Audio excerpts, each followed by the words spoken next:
มาที่คณะบริหารงานสาวหนุ่มกระทรวงสาธารณสุขจัดกองประชุมใหญ่ผู้แทนสาวหนุ่มกระทรวงสาธารณสุขครั้งที่10พร้อมวางทิศทางแผนการและคาดหมายสู่ชนในต่อหน้า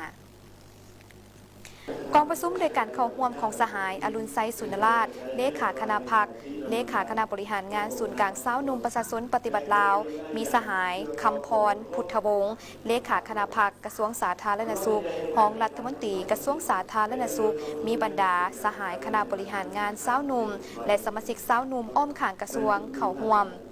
กองประชุมได้สรุปตีราคาสภาพการจัดตั้งปฏิบัติมาติกองประชุมใหญ่ครั้งที่9ของคณะบริหารงานสาวหนุ่มกระทรวงสาธารณสุขซึ่งในระยะผ่านมาคณะบริหารงานสาวหนุ่มกระทรวงสาธารณสุขสามารถญาติได้ผลงานและไซสนะในหลายด้านอันเฮ็ดให้ทั่วกระทรวงมีความสงบและความเป็นระเบียบเรียบร้อยโดยพื้นฐานเหตุให้องค์การจัดตั้งสาวหนุ่มได้เป็นกำลังสืบทอดที่จงรักภักดีของพรรคเป็นกำลังอันแข็งแรงแข็งแกร่งในภารกิจแห่งการปกปักรักษาและสร้างสรรค์พัฒนาประเทศชาติก็คือกระทรวงสาธารณสุขให้มีท่าก้าวขยายตัวอย่างบ่หยุดยั้ง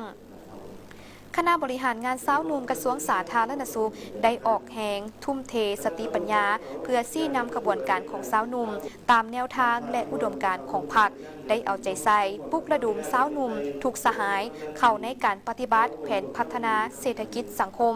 นอกนั้นคณะบริหารงานสาวหนุ่มกระทรวงยังได้เคลื่อนไหวตามภาระบทบาทและหน้าที่ของคณะบริหารงานศูนย์กลางสาวหนุ่มประชาชนปฏิบัติลาววางออกอย่างเข้มงวดปัจจุบันทั่วกระทรวงสาธารณสุขมีคณะบริหารงานสาวหนุ่ม11สหายประกอบด้วยเลขารองเลขาประธานขวดกาและคณะประจำ7สหายมี35หากฐานมีสมาชิกสาวหนุ่มทั้งหมด 4,663 สหายหญิง 3,098 สหายกองประชุมในครั้งนี้ได้ปอนบัตรคัดเลือกเอาคณะบริหารงานสาวหนุ่มกระทรวงสุดใหม่เพื่อซี่นำพาเวียกงานการเคลื่อนไหวในซุ้มปีต่อหน้า